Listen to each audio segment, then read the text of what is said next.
Okay, may isang asat ng pagpadayan ato din ihatag sa atong igsoon gikan sa Catholic Faith Defender atong igsoon Brad Silbert Dunduyano sa iyang pahayag. Okay, igsoon. 7 minutos igsoon. Salamat Brother Jerry. Okay. Sa atong kauban nga niagyo di bisita gyud diri si Brother Eugene. Si ni Douglas pod nga ganina na init ito sa gawas. Okay. Natural na kay mga mahigugmaon mo sa atong pagtuo no dipinsa gyud ta no. Akong hisgutan tong giingon ni Brother Eddie kaganina nga kining pagsaksi ba kinahanglan miingog komentaryo niya aning mga writer sa encyclopedias kay dili man gyud mo yung nakasaksi no. Atong i-remind nga kanang pulong saksi dili na ingon nga kinahanglan makakita jud ka no. Hinuon na pwede po na gawion nga saksi ka tungod kay nakakita ka. Pero na ipagsaksi sa pulong nga bisag wa ka kakita pero ang imong gipamulong insakto sama nang musaksi ka sa pulong sa Ginoo. Wa magyud kita sa Ginoo ba nga kana okay sa una ra to. Pero musaksi ta siyang pulong, no? Saksi ta sa kamatuoran. Ang mga encyclopedias may ang ilang pagsaksi nga mao na kay nabase nila sa history. O gikutlo naman to ganina sa atong kauban nga ang Living Bible nga gigamit nga version read the history books and see no nganong apil ang history tungod kay sa ako nang giingon sa miagi na itong mga discussion, dili tanang history na as Biblia. Ang ubang history na sa ubang mga libro, sama nang si Apostol Juan na siya disipulo nga si Ignacio. Ang katong ikatulong obispo sa Antioch, di man na mabasa sa Biblia, pero tinuod na. Oh. Bisan gani ang istorya sa piniling nasod, ay kung ina dili tinuod nga na ay leader nga gihinganlan pod sa nila sa ilang mga sakop ug Santo Papa Paulino Agapay ay kung ina na tinuod nga tinuod mo na pero wala sa Biblia no. Pero hinoon sa amos Katoliko ang among Santo Papa kanang nasa Roma no. Ang puli gyud sa lingkuranan ang mipuli sa lingkuranan ni Pedro kay si Pedro magyud unang gipili ni Kristo nga maoy iyang himuong representative kung wala siya no. Sige balik-balik medyo ko ana pag-discuss diri. Dayon katong napatoy kaganina ang gisigutan ni Eddie ba to ni Brother Douglas no. Katong iyang gigamit nga termino nga kitsa may balhin ang gisugo ni Kristo sila bang ang mga apostol mo ay mobalhin. Now si Kristo nag-instruct na siya nga ibalhin. Pero ang pag-workout niya na kung wala tay mabasa nga si Kristo namatay nabanhaw guto din balik sa langit din kinahanglan matuman mo po na iyang statement. So tanaw na to kinsay mituman di ang iyang mga worker sa iyang iglesia sama sa mga apostol. O ang proseso niya na tama tong gisgutan ni Brother Eugene nga ganina sa Mateo 23:11 katong iyang gipaadto buhat 23:11 nga iyang gipaadto si Pablo sa Roma. Unsa may iyang purpose nga paadtuon si Pablo sa Roma? Aron matuman tong iyang giingon sa Mateo 21:43. Usa ka lugar nga balhinan sa sentro. Ibalhin ang sentro sa iyang gingharian. Sumo na iyang wa may laing purpose, no? Sumo na Brad Douglas nga ang imong ingon nga ang pag-adto ni Pablo dito pagsaksi man sa mga pagtulunan o pulong, mao naman na ang pagbalhin sa sentro. No, kay ang sentro Jerusalem man unta kay dito man kasugod pero giingon ni Kristo nga ibalhin lagi kay daghang wa mo dawat dito sa Jerusalem. Niya giunsa man na niya. So magbasa-basa rin tag ubang mga bersikulo ana nga hangtod moabot sa Roma.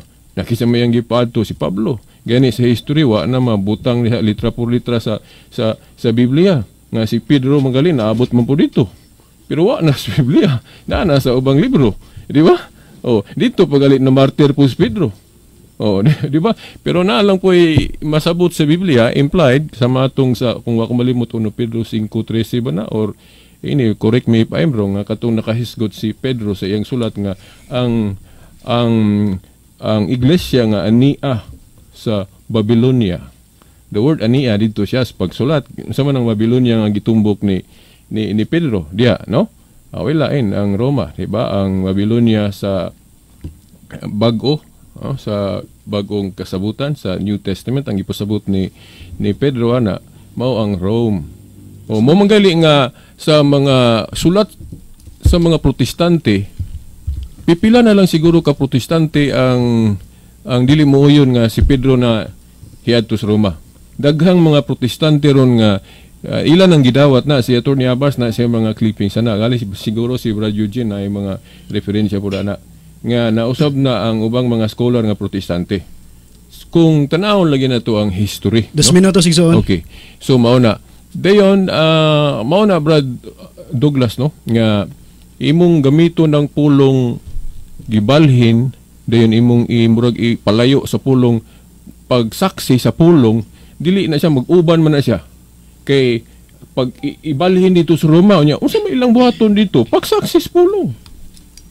Makunik ni mo na unsa may buhaton nila inigbalhin sa sentro unsa may buhaton sa mga apostol dito wali pagsaksis pulong. So dinhi mo i-separate ng ibalhin ang sentro o ang pagsaksis pulong. Kay og imong kag ibalhin dito din isla mo saksis pulong nga unsaon pagtuman unsaon pag imo nang gibalhin ang sentro nya di isla mo saksis pulong dito nga mo man trabaho sa herian ni Kristo. 60 segundos igsoon. Sa pulong. Mao na. Then sa katapusan mo ingon ko Katoliko gyud kay katong gibrasa ni Brad Nicolay ganing na nga biyaan man kuno ang mga dili sakop mubiya aning punduka. Unya klarong dili gyud na piniling nasod 1957 gud. Dili na so klarong Katoliko ang pasabutan ng gibiyaan no. Kay ang piniling nasod 1957 pa lang. Diha lang daghang salamat. Okay, daghang salamat sa pahayag sa ato ang igsuon sa Catholic Faith Defender. Kailangan ani din ta sa atong igsuon gikan sa Catholic Faith at the same time Catholic Faith Defender atong igsuon brother Silbert Dunduyano alang siyang 7 minutos nga pahayag. Okay? Daghang salamat. Murag na strange ko atong pagtulunan sa piniling nasod nga dili ibasi sa kasaysayan. Gikan sa Genesis taman sa Revelation wa gyud na gitudlo nga dili ipaagi kasaysayan no. Gani mura o gubot tong kang Brother Eddie nga argumento kay dili ipaagi kasaysayan but murag iyang i-discourage nga basihan ang kasaysayan pero moingon po siya nga naapoy kasaysayan katong sa Biblia. Mura gubot ba nga sa ato pa ang kasaysayan katong ni Kristo mao ra to. Ang ubang kasaysayan dili na pagatuhuan. Dili man na kay sa namagali gidala nimo Brad Eugene katong Living Bible no sa Hub 88 no klaro man read the history books and see basihan ang history books kay dili man tanang history na as Biblia no ang ubang history na naman sa ubang libro pananglitan na ay nadihimong disipulo si San Juan nga si Obispo Ignacio mabasa ba na sa Biblia dili pero tinuod na muna paltos na gyud na siya nga mga argumento no. Di ko na lang basahon no basta kay mauni na ipakita na to sa kuha. Na adire no nga read the history books and see. Kung ang gipasabot ni Eddie nga history kinirang naa sa Biblia niya ang ubang history wa nay labot masipaan niya ma-against niya ning Hub 88 sa Living Bible nga read the history books wa na mag-exclusive sa Biblia lang. Di ba? Dayon adto ta atong kanay laging Santo Papa kuno dili makasala, limpyo gyud. Now si Kristo walay mansa pero dili tanang papa dili kasala. Nganuan si Pablo papa. 1 Corinto 4:15. Father siya. Ay kung igna si Pablo walay sala. Di ba? Dayon sa Isaiah 21 hangtod 22 diha man na po gibasa nato ng kanang titulo nga Santo Papa nga ang gitugyanan og Yahweh tawgon og amahan. Di ba? Gitugyan ang Yahweh tawgon og amahan sa ato papa. Nya kay si Pedro gitawag gitugyanan mag Yahweh sa ato papa. Si Pablo gani papa pod. Pero lahi ng papa nga Bishop of Rome, successor of Saint Peter. Di ba? Katong gitugyanan sa mga Yahweh sa gingharian sa langit. O way mabasa sa Biblia nga ang mga Santo Papa nga dili si Kristo sama sa mga apostol sama ni Pedro way mabasa nga dili makasala. Wabi mag-ingon si Kristo nga si Pedro dili makasala. Yang hibalo siya nga nasipyat si Pedro pero nganong gitugyanan niya Yahweh. Di ba? Nga ang tinugyanan Yahweh base sa Isaiah 22:21-22 amahan biya ana papa. Di ba? Nakaroon siguro ilang ipalutaw kay gitawag man po nilag Santo Papa si Tatay Paulino Agapay, peace be upon him, nagrespeto ko kaniya. Sa ato pa ilang gipasabot nga walay mansa si Tatay Paulino. Na ako di ko moingog na di po ko moingog wala gyud, no? Kay kinsa ko dili ko Dios. Pero kung nakasigurado sila nga si Tatay Paulino wa gyud mansa, ako I don't think so. Di po ko moingog sakto sila, di po ko moingog dili. Ako lang makaingon lang ko nga subjective ang ilang pagkunahuna. Giun sa nila pagsiguro nga si Tatay Paulino wa gyud mansa, nga di man sila Dios nga makabasa sa kinatibuk-an sa tao. Only God makakita sa hunahuna o kasing-kasing sa tao. Oh, mao na kung ang Dios lang mo ay nakabasa sa kinahiladman sa tao, so di tang kasiguro nga kanang tawhana wa gyud mansa. 3 minutos igsoon, 3 minutos. Wala siguro ta kakita. Wala siguro ta kakita. Pero kung sure mo nga wa gyud mansa sa Tatay Paulino, amot lang. Mangambot lang ko ana, no? Mangambot lang ko ana. Kay mura na buday mog Dios nga nakahibalo sa kinahiladman sa tao. So mao na mga igsoon, so karon pa ko anang history dili basihan. No nga klaro mo na sa Biblia nga read the history books and see. Di ba? Unya si Wilson kaganina, Brad Wilson, wa gihisgutan niya katong iyang giingon nga dili katuhuan paltos ng history nga gigamit sa Katoliko, wala man siya gipakita nga ebidensya nga iyang gitagsatag sa paghisgot tong mga referensyang gikutlo ni Brad Eugene nga katupaltos.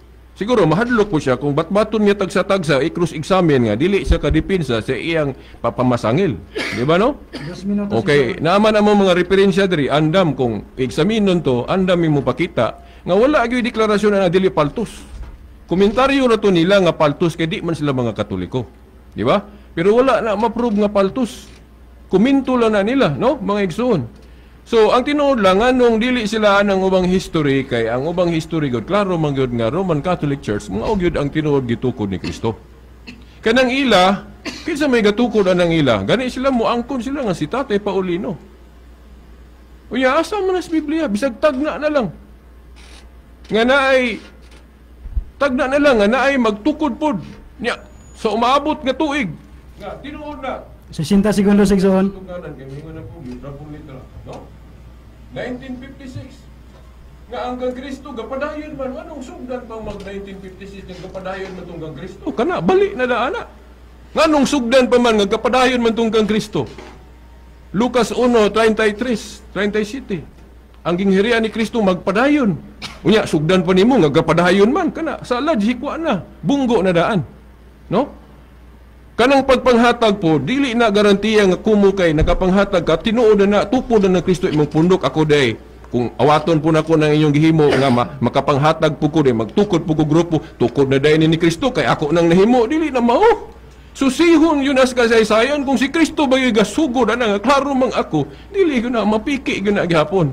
No? Bisan pag nasunod nimo ng mga pagtulunan sa Biblia, kay ang tinuod nga iglesia ang gitukod ni Kristo, si Kristo may gasugod ni atong unang siglo. Nya 1956 tukod ni Kristo. Tungod lang kay nakapanghatag. I don't think so. Mawala man ta sa logic ana. Kana ding uban maghimo-himog kwarta nga dili Central Bank. Nya maawat nila tinuod na day na kay naawat nila nga wa man sila authority. Paghimo og kwarta tungod lang kay naawat nila. Kinsa may authority nga mutukod jud og iglesia si Kristo. Unya nganong magtukod pa man si Tatay Paulino, peace be upon him, I respect him. Kinsa may gasugo niya nga patukuron siya og iglesia? Kasi kasugo niya patukuron sa iglesia. Kana, paltos na. Di ba? Anong magtukod pa mas Tatay Paulino nga, nasugda naman ni Kristo ni atong unang siglo ang iyang iglesia nga, gisaaran nga ligon, bisan ang ganghaan sa impyerno di makabuntog, sa ito pa magbarug kanunay, nga nung sugdan pa mag 1956, nga magbarug man kanunay ang gitukod ni Kristo. Okay, so, daghang salamat. Okay, daghang salamat no sa pahayag sa ato ang igsoon. Catholic Faith Defender atong igsoon Brad Silbert Dunduyano.